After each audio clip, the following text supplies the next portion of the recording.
பெண்கள் எதை வேண்டுமானாலும் விட்டுக் கொடுப்பார்கள், ஆனால் பாத்திரத்தை மட்டும் விட்டுக் கொடுக்கவே மாட்டார்கள். அதற்கு காரணம் இருக்கிறது ராமானுஜா. இப்போது திடீரென்று மாமி ஒரு பொருளை கேட்டார்கள், உடனே கொடுத்து விட்டேன். அதற்கு பாத்திரம் தானே பயன்பட்டது. அதற்கு தான் பெண்கள் பாத்திரத்தை விட்டுக் கொடுக்க மாட்டார்கள். அடியேன் விளையாட்டாக சொன்னேன் அம்மா. சரி காந்திமதி, நான் வருகிறேன். வாருங்கள் மாமி. ராமானுஜா, என்ன ஆயிற்றாம்? குரேசனின் அம்மா இப்போது எப்படி இருக்கிறார்கள்? விஷக்காய்ச்சல் தானாம். சற்று கடுமையாகத்தான் இருக்கிறது. எல்லோருமே சற்று சோகமாகத்தான் அகத்திற்குள் வளைய வந்து கொண்டிருக்கிறார்கள். வீடே களையிழந்துதான் காணப்படுகிறது. மிகவும் திறமையான வைத்தியர் என்று சொன்னாரே அந்த கணக்கு பிள்ளை, அப்படியுமா இன்னும் குணமாகவில்லை? வைத்தியர் என்னமோ இன்னும் 2 நாட்களில் குணமாகிவிடும் என்று நம்பிக்கையோடு தான் இருக்கிறார். குரேசன் எப்படி இருக்கிறான்? அவனுக்கும் உள்ளுக்குள் ஒரு வருத்தம் இருக்கத்தான் இருக்கிறது. ஆனால் அதை வெளிக்காட்டிக் கொள்ளாமல் பக்குவமாக நடந்து கொள்கிறான். சரிதான். அம்மா மீது இருக்கும் பரிவையும் பாசத்தையும் வெளிக்காட்டாமல் உள்ளுக்குள்ளேயே அழுத்தி வைத்துக் கொண்டிருப்பது பக்குவமா? நாளைக்கே எனக்கே உடல்நிலை சரியில்லாமல் போனாலும் நீயும் இப்படித்தான் பக்குவமாக நடந்து கொள்வாயோ? அம்மா, எதற்காக நீ இப்படி வீண் கற்பனை செய்து கொள்கிறாய்?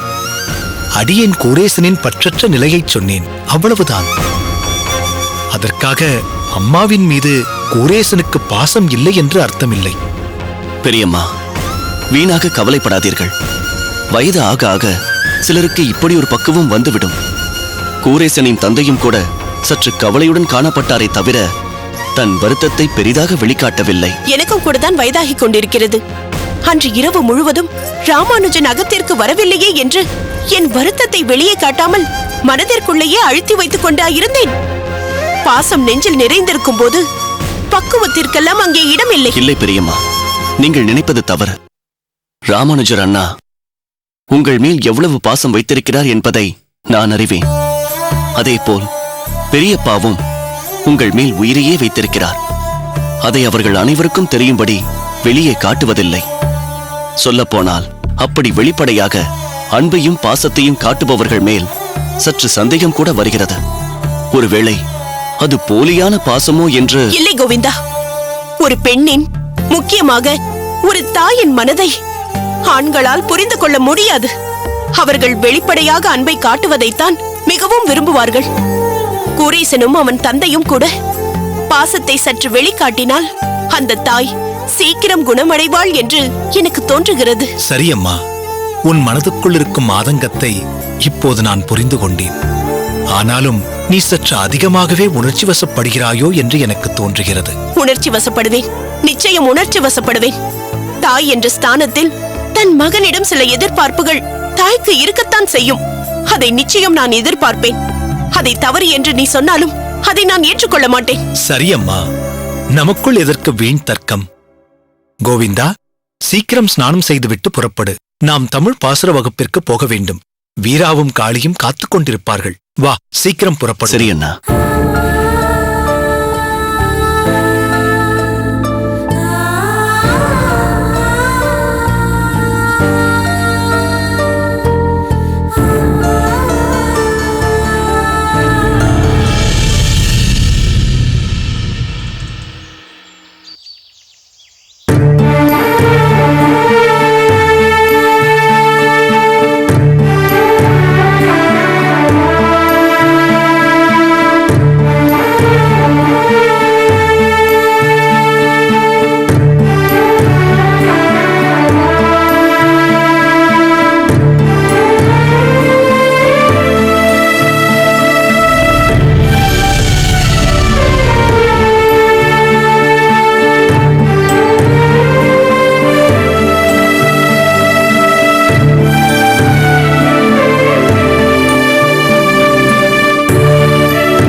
மாதவா,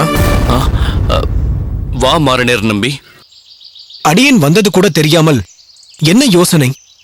முகத்தில் ஏன் இத்தனை சோகம்? என்ன மாறனேர், ஏதோ தெரியாதது போல் கேட்கிறாய்? மாதவா, அடியேனால் எதையும் அனுமானிக்க முடியவில்லை. நீயே சொல்லேன். என் கல்யாண விஷயம் பாதையில் நின்று விட்டதே, அதை நீ அறிவாய் அல்லவா? ஓ, அதற்காகவா இவ்வளவு சோகமாக இருக்கிறாய்? இந்த இடத்தில் பெண் கிடைக்கவில்லை என்றால் வேறு இடத்தில் அமையப் போகிறது. இதற்கு போய் போதும் மாறனேர். ஆளாளுக்கு மனம் போனபடி ஏதேதோ சமாதானம் சொல்லிக் கொண்டிருக்கிறீர்கள். அத்திம்பேரும் அக்காவும் பெண்ணை பார்த்துவிட்டு ஆஹா ஓஹோ என்று வர்ணித்து என் மனதில் ஆழமாக ஆசையை விதைத்து விட்டார்கள். நானும் அந்த பெண்தான் என் மனைவி என்று தீர்மானித்து விட்டேன். இப்போது திடீரென்று வேலை, நிலம், அது இது என்று காரணம் சொல்லி என் கனவை கலைத்து விட்டால் என்னால் எப்படி தாங்கிக் கொள்ள முடியும்? எனக்கு இது பெருத்த அவமானம். அதற்காக இப்பொழுது என்ன செய்ய முடியும் மாதவா? நான் அந்த பெண்ணைத்தான் கல்யாணம் செய்து கொள்ள விரும்புகிறேன் என்று புரிந்து பெண் அகத்தில் அவகாசம் வாங்கியாவது கல்யாணத்திற்கு ஏற்பாடு செய்ய வேண்டும். நன்றாக இருக்கிறது மாதவா நீ பேசுவது. இவ்வளவு நடந்த பிறகும் அந்த பெண் தான் வேண்டும் என்று அவர்கள் அகத்திற்கு போனால் அதுதான் உனக்கு பெருத்த அவமானம். உன்னை ஒரு ஸ்ரீ வைஷ்ணவன் என்று பார்க்காமல், உன் அத்திம்பேரின் உயர்வை பற்றி பார்க்காமல், அல்பமாக 2 வேலி நிலத்தை வைத்து உன்னை மதிப்பிட்டு பார்க்கிறவர்களை நீ சொந்தமாக்கிக் கொள்ள வேண்டும் என்கிறாயே, இது உனக்கே தவறாக தோன்றவில்லையா? இது போன்ற பெண்வரனைச் சேர்ந்தவர்கள் உன் அத்திம்பேரை போன்ற மகாபாகவதருடன் சம்பந்தம் வைத்துக் கொள்ள சற்றும் பொருத்தமானவர்கள் இல்லை. இல்லை மாறனேர், உன்னை போல் என்னால் சிந்திக்க முடியாது. நீ உன் வாழ்க்கையை ஆச்சாரிய சேவை, பக்தி என்று அதை ஒட்டியே அமைத்துக் கொண்டிருக்கின்றாய். அதனால் உன்னால் என் மனநிலையை புரிந்து கொள்ள முடியாது. எனக்கென்று எவ்வளவோ ஆசைகள் இருக்கின்றன, எவ்வளவோ எதிர்பார்ப்புகள் இருக்கின்றன. யாருக்காகவும் எதற்காகவும் நான் அதை விட்டுக் கொடுக்க மாட்டேன். இது என் கௌரவ பிரச்சனை. எப்பாடுபட்டாவது அந்த பெண்ணை நான் மணந்தே தீருவேன். அவள்தான் என் வாழ்க்கை. ஏன் மாதவா ஒரு குழந்தை போல் பேசுகிறாய்? எத்தனை நாட்களாக அந்த பெண்ணை உனக்கு தெரியும்? ஓரிரு வாரங்களாக தெரியுமா? அதிலும் நீ இன்னும் அந்த பெண்ணை பார்க்க கூடவில்லை. உன் அக்கையார் சொன்னதை வைத்து நீயாகவே ஒரு கற்பனையை உருவாக்கி கொண்டாய். கேள்விப்பட்ட ஒரு பெண்தான் உன் வாழ்க்கை என்கிறாயே, அப்படியானால் இத்தனை வருடங்களாக நீ வாழ்ந்த வாழ்க்கை அனைத்தும் வீணா? சிறு வயது முதல் உன்னோடு வாழ்ந்து வரும் சொந்தங்களுக்கு அர்த்தமே இல்லையா? யாரோ ஒரு பெண் முதற்பட்சம், உன் அத்திம்பேரும் அக்கையாரும் 2ஆம் பட்சமா? நான் அப்படி நினைக்கவில்லை. என் அத்திம்பேர் தான் என்னை 2ஆம் பட்சமாக நினைக்கிறார். என் அக்காவை பொறுத்தவரை அத்திம்பேர் சொல்வதுதான் வேத வாக்கு. என் சொந்தங்கள் யாரும் எனக்கு உதவ மாட்டார்கள். என் பிரச்சனையை நானே தீர்த்துக் கொள்ள வேண்டியதுதான். இனி யாரையும் நம்பி எந்த பிரயோஜனமும் இல்லை. நம்பி மாதவா, சுவாமி கூப்பிடுகிறார். நான் பிறகு வந்து பேசுகிறேன்.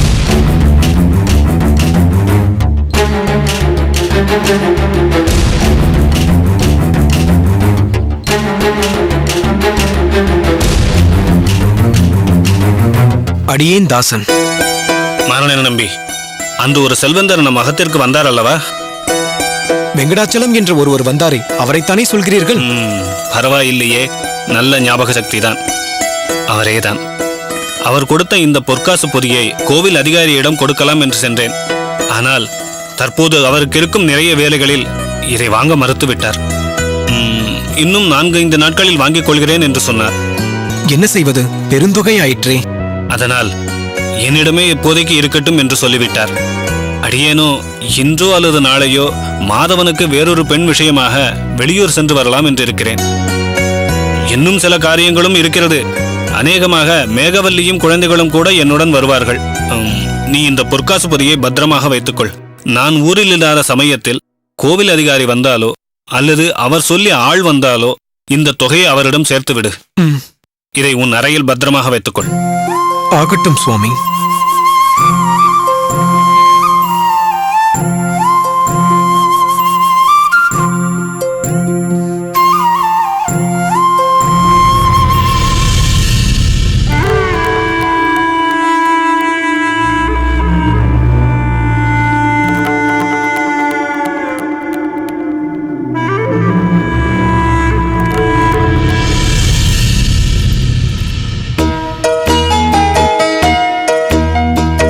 வெங்கடா, உன் 3 புலியையும் கட்டி போட்டு விட்டேன்.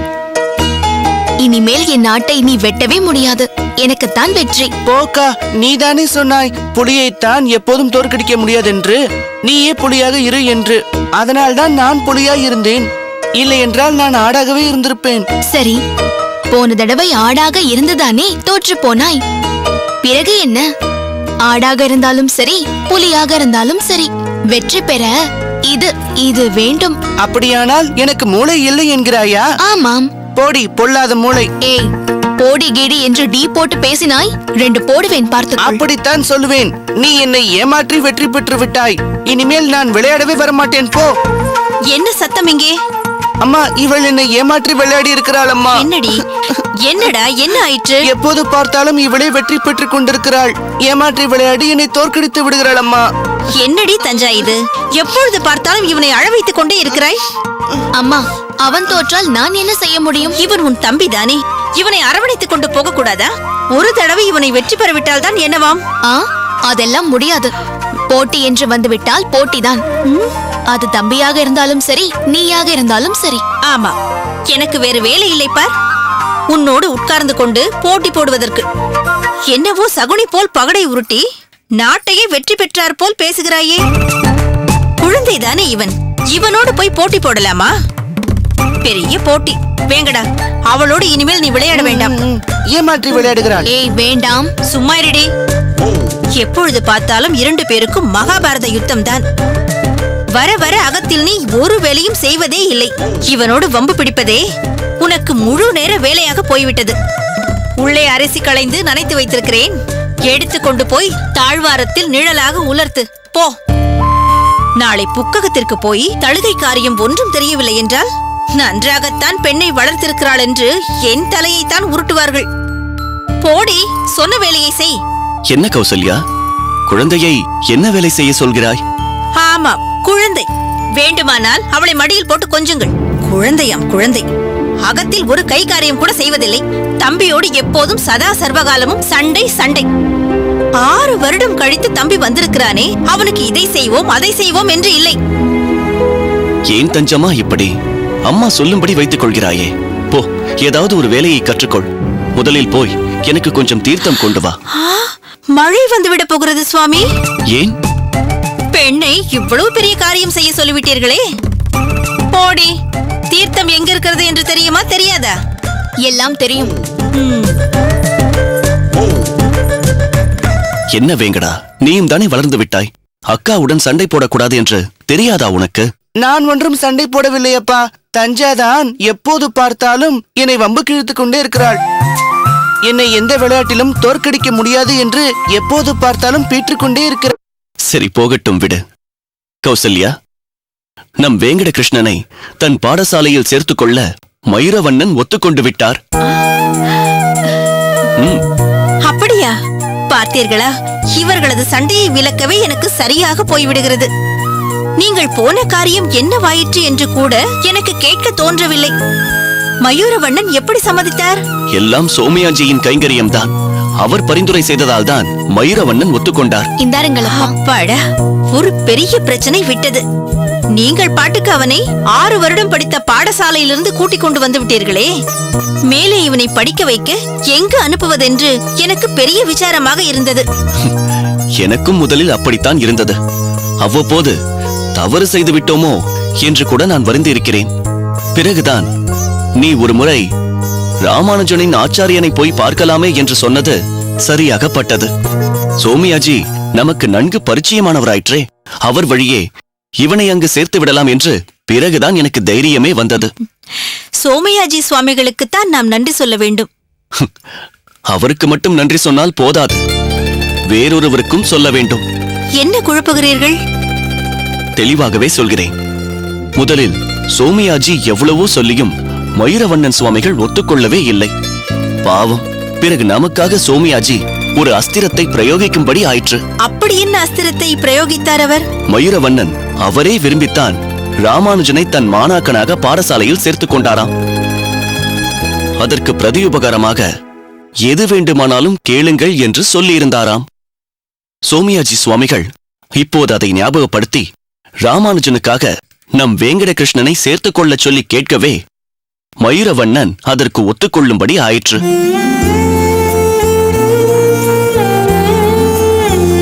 ஆக ராமானுஜனால் தான் நம் பிள்ளைக்கு அங்கு இடம் கிடைத்திருக்கிறது இல்லையா? ஆமாம். அந்த பிள்ளை ராமானுஜன் தான் என்னவெல்லாம் செய்கிறான். ஊருக்கெல்லாம் ஏதேதோ நல்லது செய்து கொண்டிருக்கிறான். பாருங்களேன், கடைசியில் நம் பிள்ளைக்கும் அவனால்தான் பாடசாலையில் இடம் கிடைக்க வேண்டும் என்று இருக்கிறதே. ரொம்பவும் சிரேஷ்டமான குடும்பம். அவர்களுக்கு சம்பந்திகளாக ஆகப் போகிறவர்கள் நிச்சயம் கொடுத்து வைத்தவர்கள்தான்.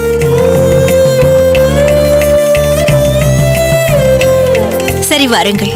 வேங்கடா, நீயும் வா, அமுது செய்யலாம். வாடி தஞ்சா.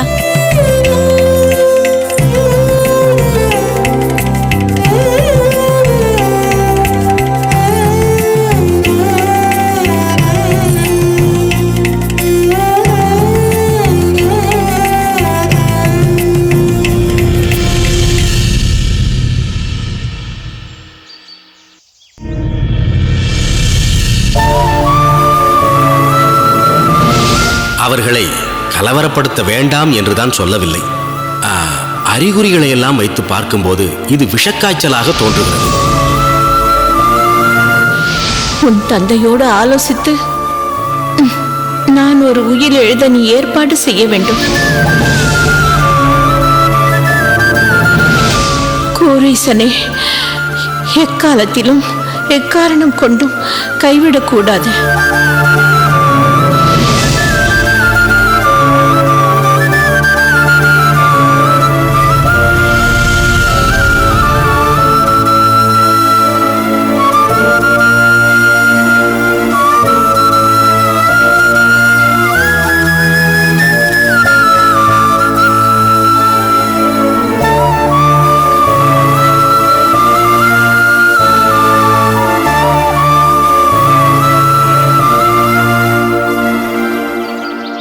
குரேசா, திருக்கச்சி நம்பி சுவாமிகளே, நமஸ்காரம்.